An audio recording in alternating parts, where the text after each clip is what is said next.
Fulfill Radio, a voice you can trust. Broadcasting live presents Two Guys and a Bible with Don Preston and William Bell. Join us each week at 7 p.m. Eastern, 6 p.m. Central as we bring you exciting, sound, challenging, and comforting messages regarding the end times. Thank you for tuning in today. Don Preston is the founder of Preterists Research Institute, or PRI. Don is a prolific author, having written and published 19 books, a host of audio and DVD studies, and is a debater and defender of the full preterist view. His websites are BibleProphecy.com, Eschatology.org, and DonKPreston.com. William Bell is the founder of AllThingsFulfilled.com Ministries and has a website bearing the same name, and has authored 3 books, audios, and DVDs. He has published hundreds of articles and recordings. And now, ladies and gentlemen, welcome to Two Guys and a Bible broadcast with Don Preston and William Bell.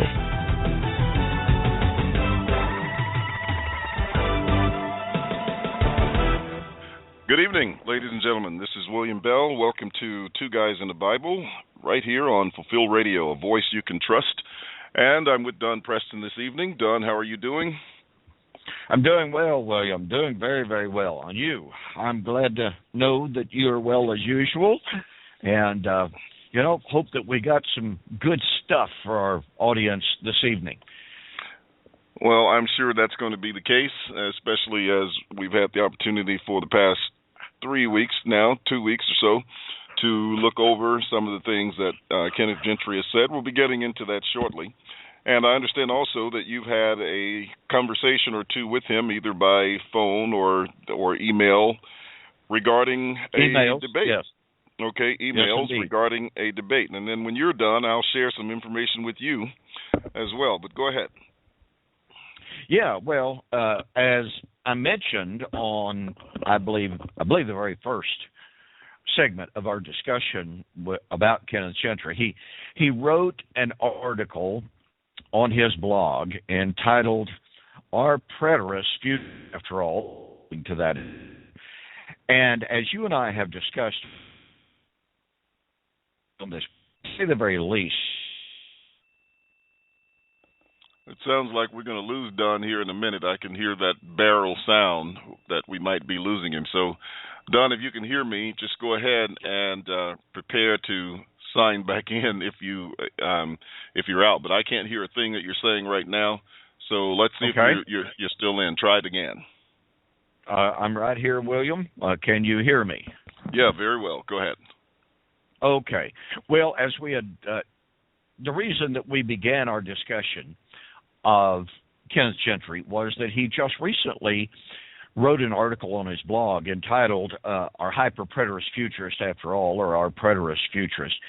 And to be as kind as possible, Kenneth Gentry's article is disingenuous.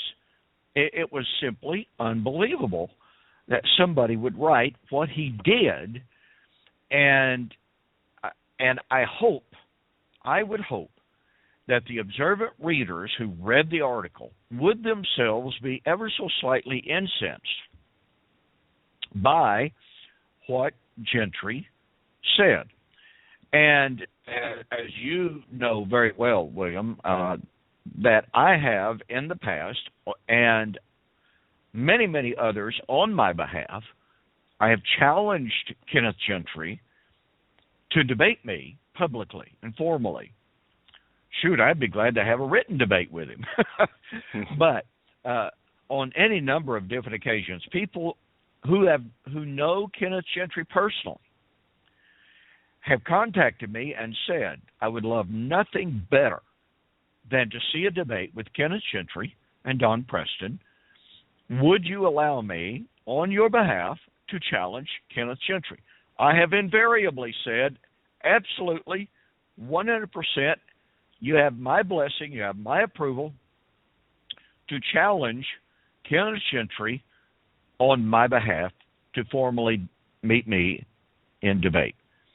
Without exception, Kenneth Gentry has turned down that opportunity.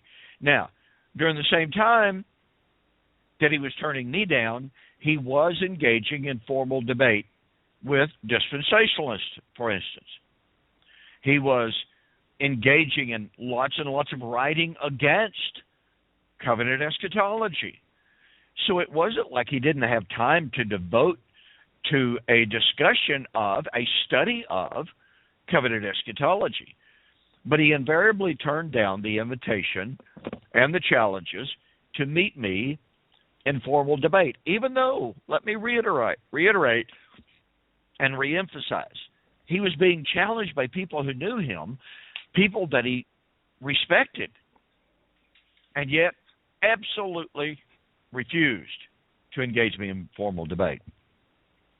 It had been a little while since Gentry had written anything against covenant eschatology, and I had begun to wonder if he had just simply decided that the very best way to deal with us in the true preterist community is to not deal with us at all. That is, just simply ignore us, hope we will go away, act like we just did not exist.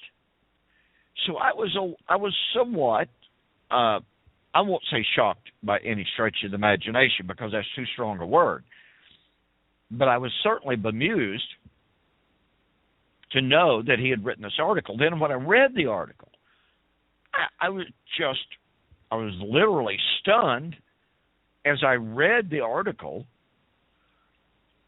to see that Kenneth Gentry was being so disingenuous.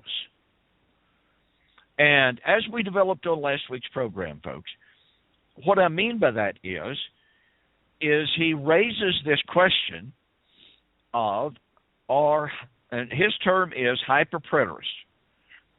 Are they futurists after all? And he defines a hyper-preterist as those of us who believe that, quote, all prophecy, unquote, has been fulfilled and was fulfilled in AD 70. That's Kenneth Gentry's definition of a hyper-preterist. And then, how do I express this? To drive home the point that he was trying to make, that hyper-preterists, remember how he defines that, are perhaps futurists after all. What does he do? He appeals to the book, The Parousia, by J. Stuart Russell, and he points out that J. Stuart Russell, when it comes to Revelation chapter 20, put, since the book was written in the 19th century, the millennium, the end of the millennium, in our future, at a literal resurrection, a literal physical judgment. And he goes, aha, there you go. Hyper-preterists are futurists after all. And William, I know that you had the same reaction that I did. It's like, J. Stuart Russell was not a full preterist. J. Stuart Russell was, in the final analysis of it, a futurist just like Kenneth Gentry. Because, folks, listen to me. You really, really, really have to understand what I'm about to say. To use the term, you really have to catch the power of this. Kenneth Gentry is a partial preterist, meaning he believes that most prophecy is fulfilled. He believes that most prophecies, and I documented on the program last week, just go back and listen very carefully down toward the end of the program. I documented where Kenneth Gentry believes the end of the age came in AD 70. He believes the Lord came in AD 70. He believes that there was the judgment in AD 70. He even believes there was resurrection in AD 70. He believes the abomination of desolation was in the first century. He believes the man of sin was alive and acted in the first century. He believes that the Great Tribulation was in the first century. So, And oh, by the way, he believes the new heaven and new earth of Revelation 21 and 22, arrived in the first century. So Kenneth Gentry believes that every one of these constituent elements were fulfilled in AD 70. But what does Kenneth Gentry do? Well, he says we're currently in the millennium, just like J. Stuart Russell did. He believes that sometime in the future there will be an end to the Christian age, just like J. Stuart Russell. He believes that at the end of the Christian age, what do we have? Great white throne judgment, resurrection, new heaven and new earth. And guess what? Kenneth Gentry believes that as well. So remember, Kenneth Gentry says, if you believe like J. Stuart Russell, you're a hyper-preterist. But Kenneth Gentry believes, just like J. Stuart Russell did, in regard to every single one of the constituent elements that I just mentioned. Therefore, by Kenneth Gentry's own definition, Kenneth Gentry is a, quote, hyper-preterist. Now, Kenneth Gentry knows what J. Stuart Russell believed. He knows J. Stuart Russell was, in the final analysis of it, based upon Revelation chapter 20, he was a partial preterist. But he labels him incorrectly, falsely, and may I just be really blunt here, falsely, as a hyper-preterist in order to throw stones at the true full preterist camp and say, there you see, J. Stuart Russell was, after all, a partial preterist.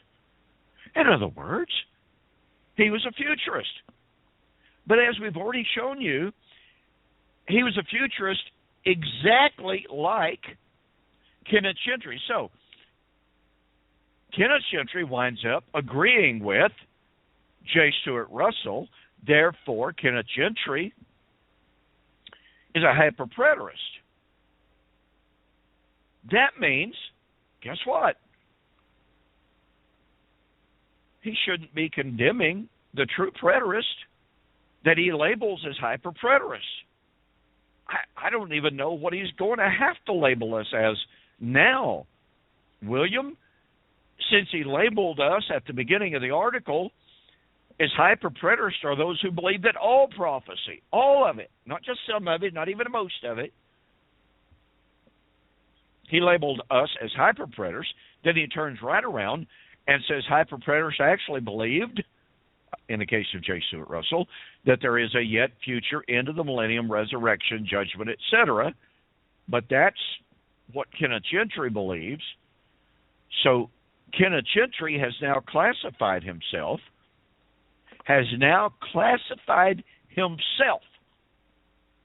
a hyper-preterist according to his own definition of J. Stuart Russell.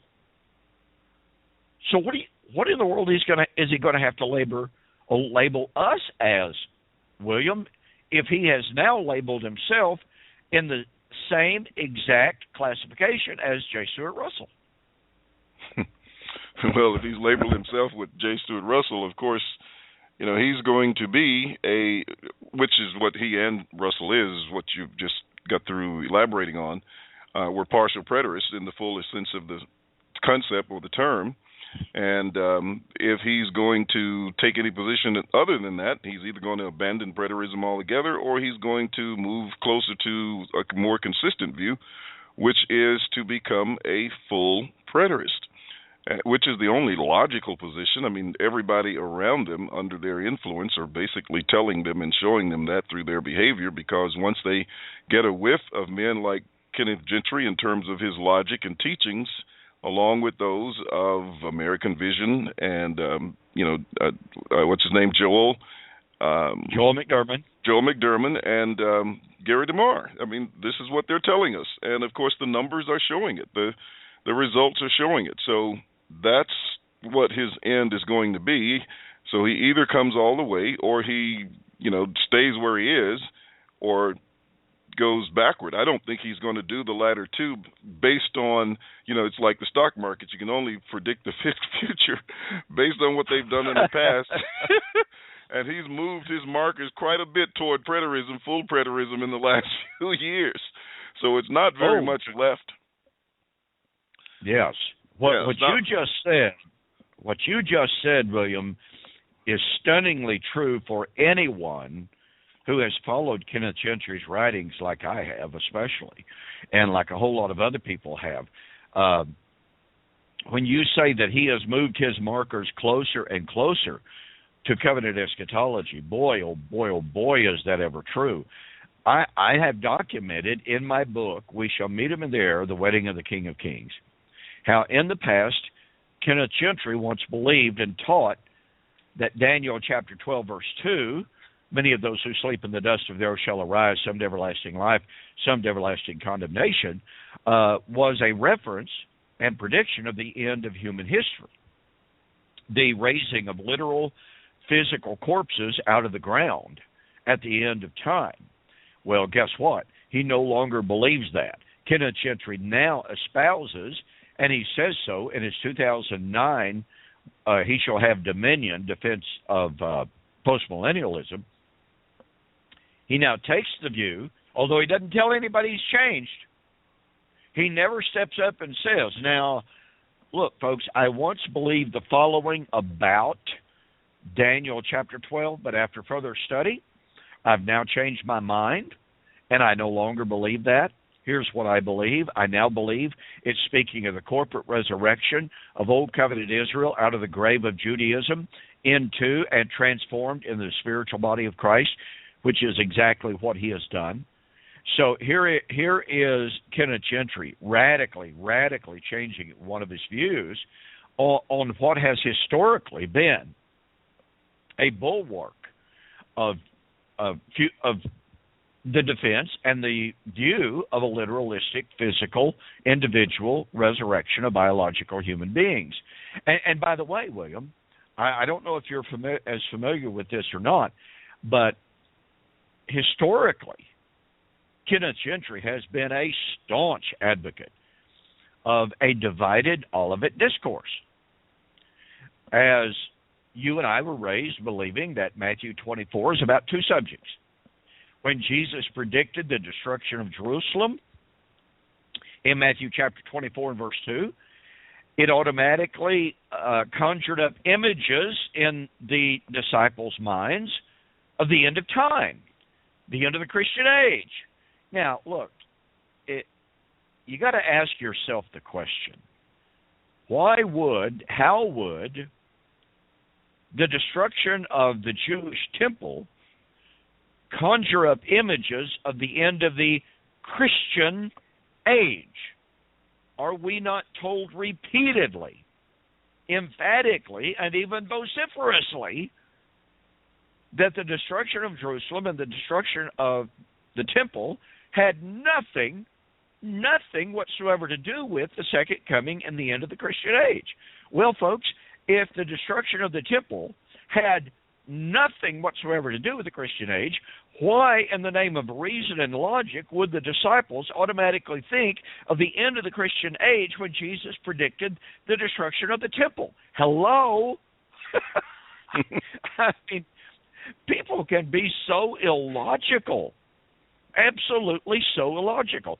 So anyway, the traditional view of Kenneth Gentry and in the Reformed amillennialist world, the non-Reformed amillennial world, as well as the postmillennial world, is that the disciples automatically thought about the end of time, the end of the Christian age, when Jesus mentioned the fall of Jerusalem. And therefore, they immediately asked, tell us, when shall these things be, And these things refers to the fall of Jerusalem. And what should be the sign of your coming, parousia, and the end of the world, King James, end of the age, meaning the end of the Christian age. So that has been fundamental to Kenneth Gentry's eschatology. Well, over the last few years, Kenneth Gentry has made some stunning comments. One in a series of articles that he did on the Olivet Discourse, in which he interacted with dispensationalism, and doing, we might add, just a pretty good job in refuting the dispensational paradigm of Matthew 24. And folks, if you're not familiar with Matthew chapter 24, they say that Matthew 24 says literally not one thing about the fall of Jerusalem in AD 70. Nothing. Nothing. It's all about the end of the Christian age, the 7-year tribulation leading up to the second coming being the end of the Christian age. So Gentry did a good job refuting that. In that series, however, he made an absolutely stunning remark. Now, for anyone that wants the exact quote, I have it in my files. I'll be glad to share it with you, full bibliographic reference for you. So if you want to know the exact quote and the exact book and page in which he said it, just contact me. Go to my website, send me an email.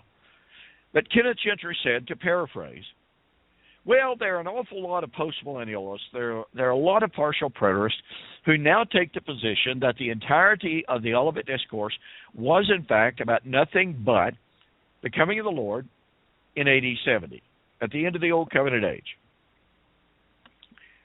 He said, I still maintain that it's about two subjects, AD 70 and to the end of the world. However, even if it could be proven that Matthew chapter 24 and 25, the entirety of the Olivet Discourse, was about the fall of Jerusalem in AD 70, get this, folks, get this, Kenneth Gentry said, it would not in any way impact his futurist eschatology.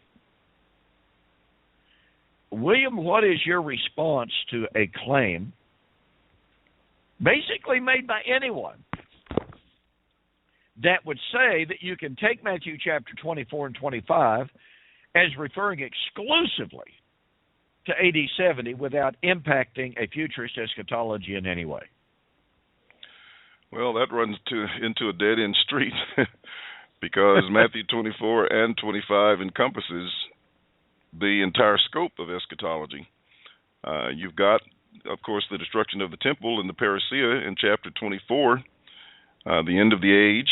And then, of course, in chapter 25, you've got the coming of the kingdom, the parousia, the wedding, as you've alluded to with your book before, and the judgment of all the nations. So that is basically the essence of eschatology right there in that text. And the most devastating verse in there, which, I had a conversation on yesterday that I wanted to share with you. I'll tell you about it a little later, is verse 34, that where there is no dividing point in the chapter, which means that everything starting in verse 1 and actually prior to that, when you look at some of the statements in chapter 23, all the way through to the end of that chapter are referring to the 70 AD event. So that's one that cannot be refuted. It cannot be defended successfully in debate, and anyone who claims that they can make something other than a fulfilled eschatology out of that is stretching it a bit. Well, and yet you and I both know, William, that there are men who see no correlation between Matthew 24 and 25 and the rest of New Testament eschatology. And yet, How many times have we seen this, William? Men who stand up and say, for instance, this is a great illustration of it.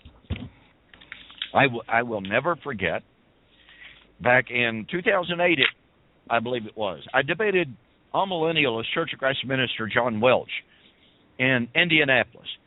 And, folks, look, I had double pneumonia during the entire debate. I should have been home in the hospital. The doctor had admitted me for one day when I got back, as I remember.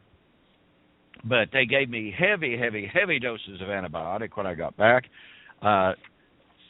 for 2 nights after that debate. One night after the debate.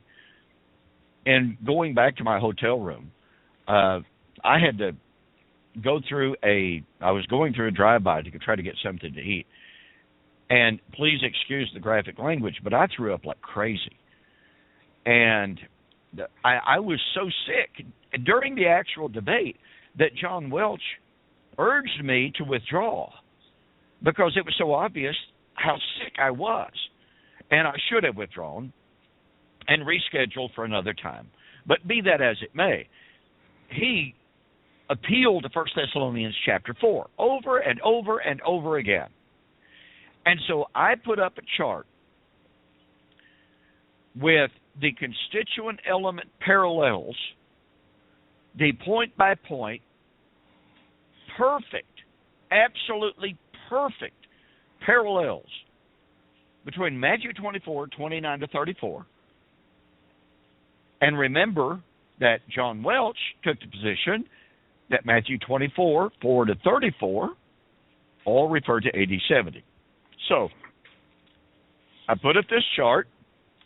On the one hand, on the one side, Matthew 24, 4 to 34, the coming of the Lord on the clouds of heaven with the angels, sound of a trumpet, the shout, that is to say with the angels, the time of the gathering of the elect, and this generation shall not pass.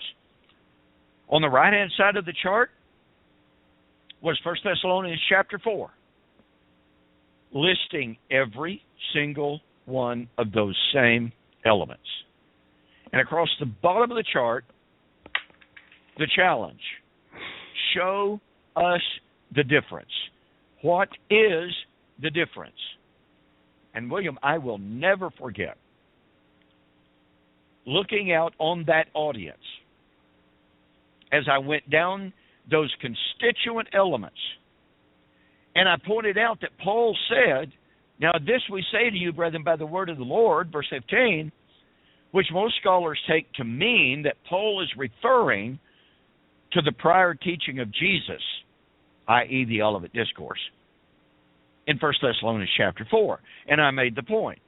If it is the case that Paul was drawing on the Olivet Discourse in 1 Thessalonians 4, 13 to 18, then it must be the case that Paul is teaching the same thing that Matthew 24, 4 to 34 taught. But John Welch believes that in Matthew 24, 4 to 34, Jesus was speaking about his coming in AD 70. Therefore, since 1 Thessalonians chapter 4 is the same thing as Matthew 24, 4 to 34, and Matthew 24, 4 to 34 is equal to AD 70, therefore, 1 Thessalonians chapter 4 is AD 70. And a shock wave went through that audience. John Welch was visibly, and folks, I'm talking visibly stunned. And I saw preacher after preacher turning around, literally mouthing the words, wow. And so it's absolutely stunning for somebody like Kenneth Gentry to say, some people, they think that the entirety of the Olivet Discourse refers to AD 70. And you know what? Maybe, but even if it does refer to AD 70, hey, that would not have any impact whatsoever on a futurist eschatology. It would only not have any influence on a futurist eschatology if you're willing to completely and totally ignore the fact that here is Jesus' most extensive,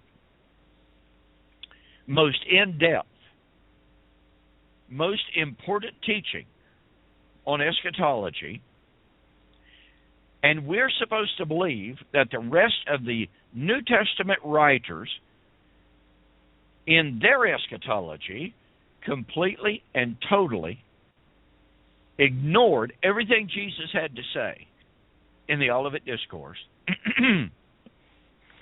and that when they talked about the coming of the Son of Man on the clouds of heaven with power and great glory, with the angels, with the shout, with the trumpet, for the judgment, that even though they are saying the exact same precise things that Jesus did, they had something radically different in mind from what Jesus, which is where they got their doctrine, than from what Jesus had to say. You know, it stretches credulity just way out there. It turns biblical theology into biblical silly putty to ignore the influence of the Olivet Discourse on New Testament eschatology. It's just absolutely stunning. And so when William Bell makes the observation that Kenneth Gentry has moved the markers ever so closer to covenant eschatology, folks, unless you follow Kenneth Gentry like I do to know exactly what his latest, newest view on eschatology is, then you don't realize how radically he has changed his views. And oh, by the way, I just really have to point this out. And again, I chronicled this with, may I use the old term, book, chapter, and verse from Gentry's writings of how radically uncreedal, non-creedal, and non-historical Kenneth Gentry's views have increasingly become. William, in one of his later books, Navigating the Book of Revelation, Kenneth Gentry says, in spite of initial appearances, Revelation 21 and 22 do not describe the consummative state. Now, he's always taken the view that it does. But now he doesn't believe that anymore. To say this is stunning, to say this is radical, to say this is non-creedal, to say this is non-historical, wow, talk about an understatement. And by the way, back to the issue of Kenneth Gentry debating me. You know, after he wrote the article and after everything had gone before, I thought, I believe it's time for another debate challenge to Kenneth Gentry.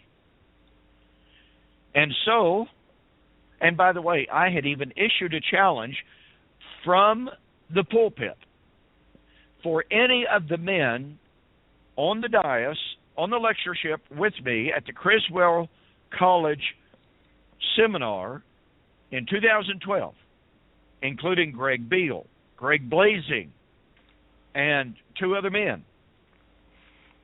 I issued a challenge to debate any of those men.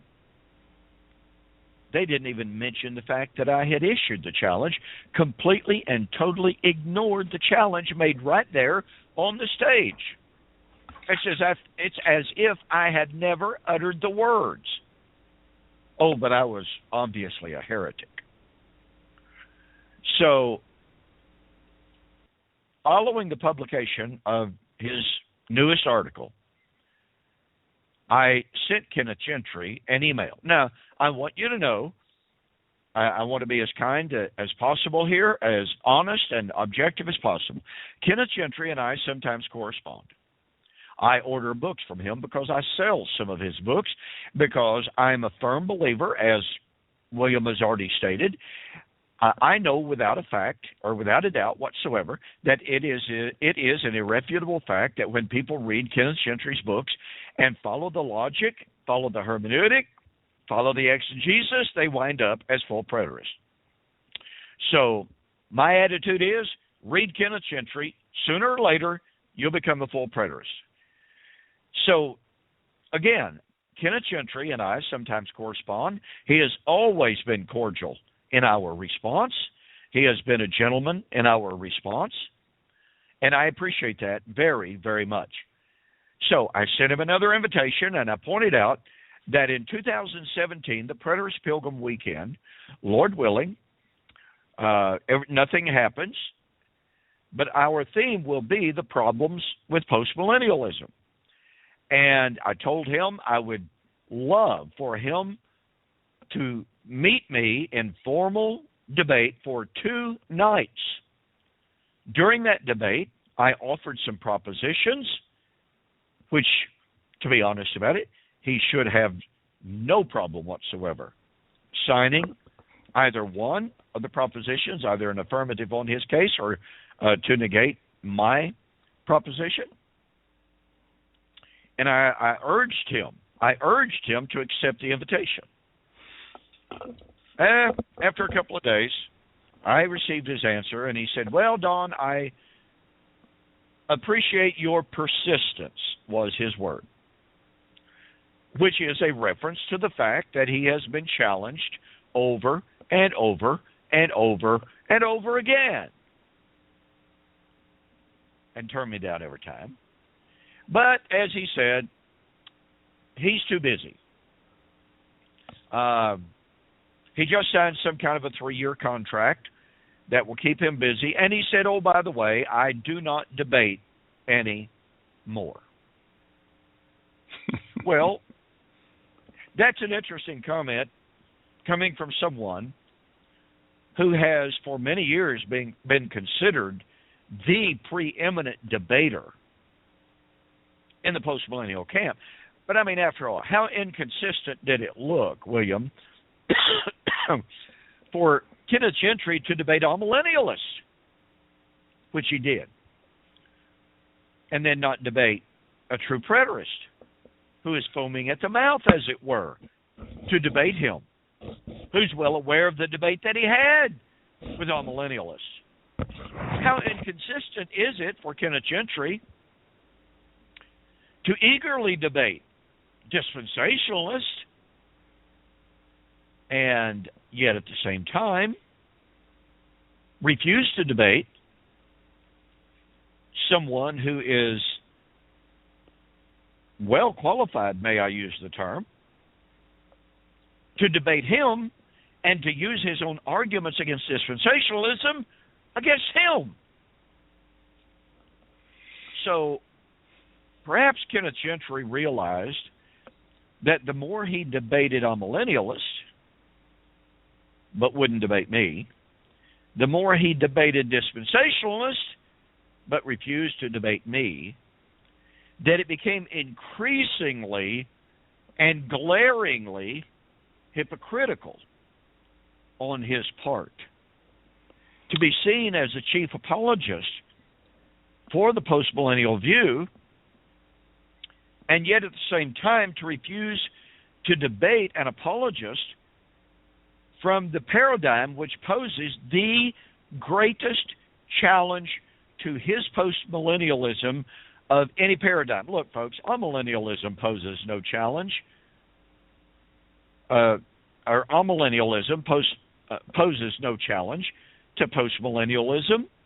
Amillennialism puts the second coming at the end of the millennium. Hello? Amillennialism believes a whole bunch of the exact same identical stuff that Kenneth Gentry does.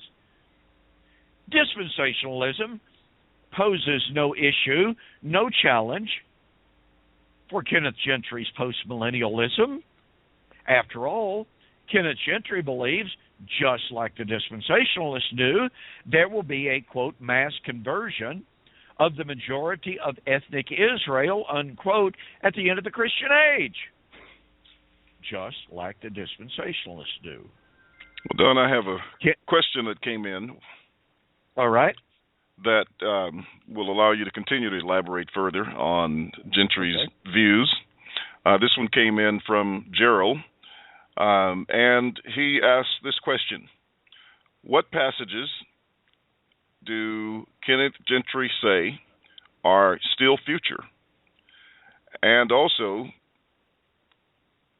regarding 2 Peter 3, does he consider it future? And if so, what does he do with men like John Owen and John Lightfoot, who saw the text fulfilled in 70 A.D.? Great question. Great question. Thank you, Gerald, for that question. The passages that Kenneth Gentry basically appeals to in the majority of his attempts to maintain a futurist eschatology are Acts chapter 1, 1 Corinthians 15, and of course, to a certain degree now, Matthew 24, 36 and following, through chapter 25. And again, 1 Thessalonians chapter 4, 2 Corinthians chapter 5, 2 Peter 3, and, amazingly enough, Revelation 21 and 22. Now, you say, wait a minute, Preston, you just got through saying and citing Kenneth Gentry a few moments ago, saying that in spite of initial appearances, Revelation 21 and 22 do not refer to the consummative state. Well, that's true, because Kenneth Gentry is very fond of saying that the end of the age events of AD 70 are typological. Now, let me say this. Kenneth Gentry says that AD 70 was, to reiterate, the end of the age, coming of the Lord, judgment and resurrection. But it was a type and a foreshadowing of the real end of the age. Thus, when he says in his book, He Shall Have Dominion, the 2009 version, that the New Covenant bride of Christ, quote, fully supplanted, unquote, the Old Covenant bride, Old Covenant, Jerusalem, Judah, at the time of her divorcement and death in AD 70, then the new heaven and new earth of Revelation 21 and 22 came into full bloom, but it's typological of the end of the Christian age. Well, folks, look, in my book, AD 70, A Shadow of the Real End, question mark, I demonstrate the absolute incredible disingenuous nature of saying that AD 70 was a type and a shadow of the coming end of the age in AD 70, of saying that Revelation 21 and 22 was AD 70, but it's typological of the future. Well, if AD 70 was the wedding at the time of the divorcement, then who does Christ divorce at the end of the Christian age, and who does he remarry? I mean, after all, you're saying, Mr. Gentry, you are saying, okay, Christ, God had been married to Judah and Jerusalem, but due to her unfaithfulness, he would divorce her and put her to death in AD 70. And he would divorce or marry the New Covenant bride, which is restored Israel, resurrected as the spiritual body of Christ. Okay, that's all typological. Well, once again, let me drive this home because it's so incredibly important. You can't just jump up and say those events were AD 70 without demanding that at the end of the current Christian age, which will be the antitype of what happened in AD 70, Jesus divorces his wife. Well, who is his wife? New Covenant Israel, the Church of the Living God. Hebrews chapter 12, 21 and following. So at the end of the Christian age, Jesus divorces his wife and puts her to death. After all, the death of Judah and Jerusalem at the end of the Old Covenant age was typological. Okay, so at the end of the Christian age, Jesus puts the church, who, by the way, has been unfaithful and is totally apostate. Oh, wait a minute, what happened to your postmillennialism in that paradigm? Because in postmillennialism, the church keeps getting, and the world keeps getting better and better and better and better. But wait a minute. The reason that Old Covenant Judah and Jerusalem were put to death is because she kept getting worse and worse and worse and worse. Something wrong with Kenneth Gentry's postmillennial paradigm here. And so at the end of the Old Covenant age, God made a new covenant, a new marriage covenant. Well, AD 70 was typological. So at the end of the new covenant era in which we currently live, God makes another new. Now, Kenneth Gentry's response to all of this is, I did not say that. No. There will not be another coming of the Lord at the end of the Christian age. Wait a minute. Why not? You demand that there is another coming of the Lord at the end of the Christian age. That's your view of postmillennialism. Well, yes, AD 70 does foreshadow that. Okay, AD 70 foreshadowed the end of the Christian age. AD 70 was the divorcement and death of the bride. Well, no, that's not typological. That part's not typological. Well, why not, Kenneth Gentry? You tell us the events of AD 70 were typological. There was a spiritual resurrection out of the dead body of Old Covenant Judaism, which was the body of death, 2 Corinthians chapter 3, Romans chapter 7, and a transformation into the spiritual body of Christ. Well, at AD 70, okay, AD 70 was typological. Therefore, the new covenant body of Christ becomes the body of death that has to be transformed into the body of life at the end of the Christian age. Kenneth Gentry goes, no, I did not say that. Yes, you did when you said the events of AD 70 were typological and foreshadowing. Folks, this is the type of gross inconsistency that characterizes Kenneth Gentry's eschatology. And, I can sit here and document this of how radically inconsistent he is. So let me illustrate it just a little bit more. Let's go back to the first century. What were the events leading up to the coming of the Lord in AD 70? Well, number one, we'll just start here. The appearance of Elijah. Kenneth Gentry goes back to Malachi chapter 4, verses 5 and 6, and documents how God promised that in the last days he would send Elijah before the coming of the great and terrible day of the Lord.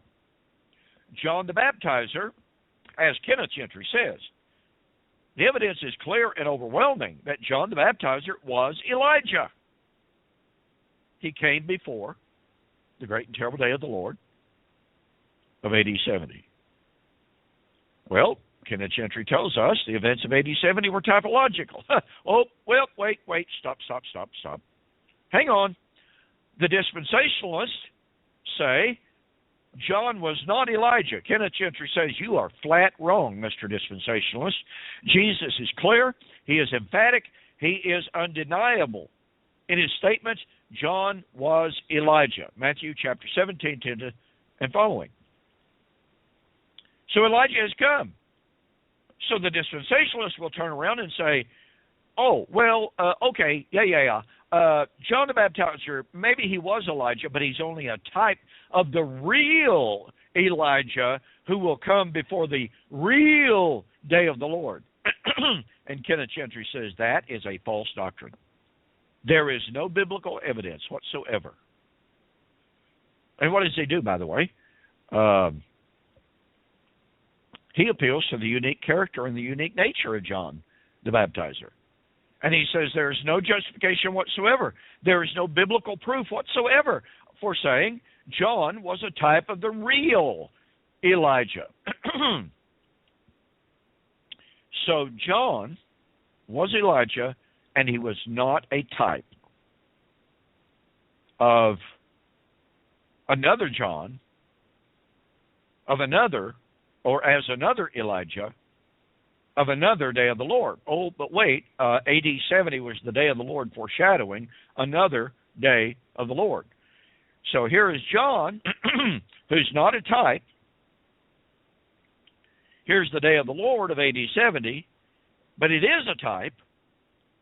There will not be another Elijah, but there will be another day of the Lord. So Kenneth Gentry gets to pick and choose what was typological and what was not. Well, let's see. Next point. The abomination of desolation. Kenneth Gentry says the evidence is overwhelming that the abomination of desolation was in the first century. What does he do? Goes to Matthew chapter 24. And he says the abomination of desolation occurred in the first century, and there is no justification whatsoever for the view that there is another abomination of desolation coming. Now, the abomination of desolation was to be set up by the man of sin, the Antichrist, of 2 Thessalonians chapter 2. Kenneth Gentry says the events of 2 Thessalonians chapter 2, the appearance of the man of sin and the great apostasy, were first century events pointing to the Lord's coming, by the way, his parousia, in AD 70. Oh, okay, I see what you mean then, Kenneth Gentry.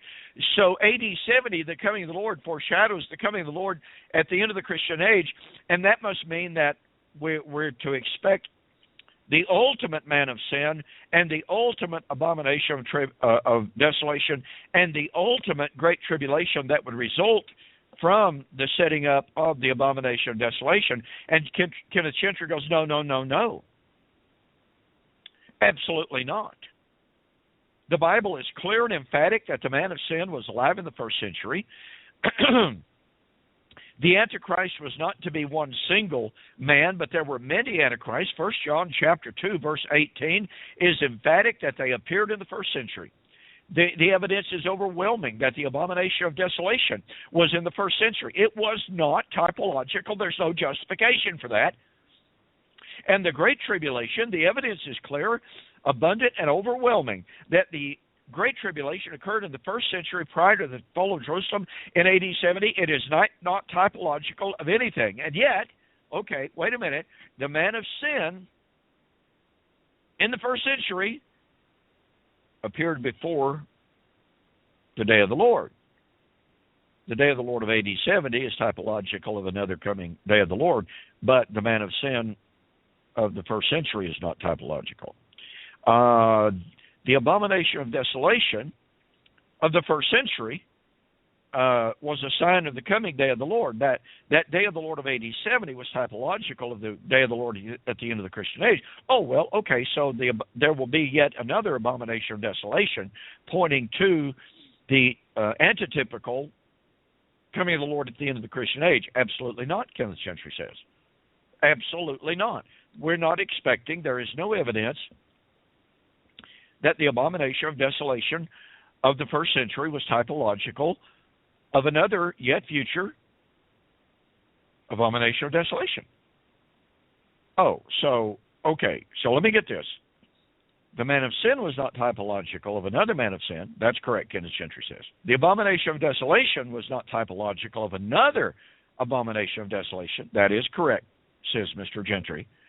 And the Great Tribulation likewise was not typological of another yet future Great Tribulation. Oh, but the day of the Lord foreshadowed by the man of sin, abomination of desolation, and great tribulation, the first century day of the Lord, foreshadowed or typified by those events, that day of the Lord is, in fact, itself typological. So you got 4 first century realities. 4. John the Baptizer, man of sin, abomination of desolation, great tribulation, all of which were signs of the first century day of the Lord. Kenneth Gentry agrees with that. He says the first century day of the Lord was typological, but guess what? The 4 preceding signs of that first century day of the Lord were not typological. Now, Kenneth Gentry never explains anywhere in any of his books what his hermeneutic is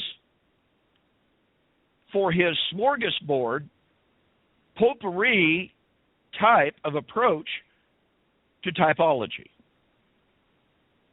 He never explains to us how he can determine that John the Baptizer was not a type of another coming Elijah. He never explains to us how he can be so emphatically sure that there will not be another man of sin at the end of the Christian age, all the while saying, almost flippantly, but offering no exegetical support whatsoever to prove it, that the AD 70 day of the Lord was in fact typological. So, look, folks, I could go on and on about this, but again, in my book, AD 70, A Shadow of the Real End, ? I document how Kenneth Gentry is so capricious, so arbitrary, so inconsistent in his hermeneutical approach to this entire issue. So Gerald's question is answered in the fact that, okay, which passages does Kenneth Gentry apply to a future coming of the Lord? I've already documented that. And he justifies a future coming of the Lord by appealing to his unproven claim that AD 70 was a shadow of a yet future day of the Lord. Now, pardon me. I've never heard Kenneth Gentry say, for instance, what Joel McDermott said in my debate with him in 2012 when I pressed him to provide exegetical evidence in 1 Corinthians chapter 15 that it must refer to a yet future biological resurrection of the dead. Joel McDermott got up and in a stunning moment of the debate said he had no problem whatsoever believing that there was, quote, a fulfillment, unquote, of 1 Corinthians 15 in AD 70. Well, guess what? That demands, as McDermott believes, that the resurrection and the parousia were typological. That is, the resurrection parousia of AD 70 were typological. Well, once again, it raises the question, how in the world do you justify claiming that those events were typological, and then you exclude every other event leading up to that? And by the way, Joel McDermott does the same thing. Gary DeMar does the same thing. They reject the idea of John the Baptizer being typological of another Elijah. They reject the idea of a yet future coming man of sin, abomination of desolation, great tribulation, and yet then they tell us that the day of the Lord of AD 70 is typological. And again, I document all of this in that book, AD 70, A Shadow of the Real End. So Kenneth Gentry seeks to justify his futurist eschatology by an emphasis on the creeds and church history and by an insistence that there be a literal, physical, biological resurrection, an end to the literal physical cosmos. Although, let me say this, Kenneth Gentry believes that the material creation will one day be renovated and restored to an Edenic utopia in a literal, physical new heaven and new earth. Well, it appears to me, William, that we're out of time. Gerald, thank you for your question. I hope that answers your question sufficiently. Folks, if you want more on the postmillennial view of types and shadows and how it simply is untenable, go to my website, eschatology.org, BibleProphecy.com, or DonKPreston.com. Order the book, AD 70, A Shout of the Real End, ? And make a note that says you heard about the offer on Two Guys in a Bible, and I'll refund your shipping. And thanks so much for joining us this evening on Two Guys and a Bible, a voice you can trust. And with that, I will say good night and God bless.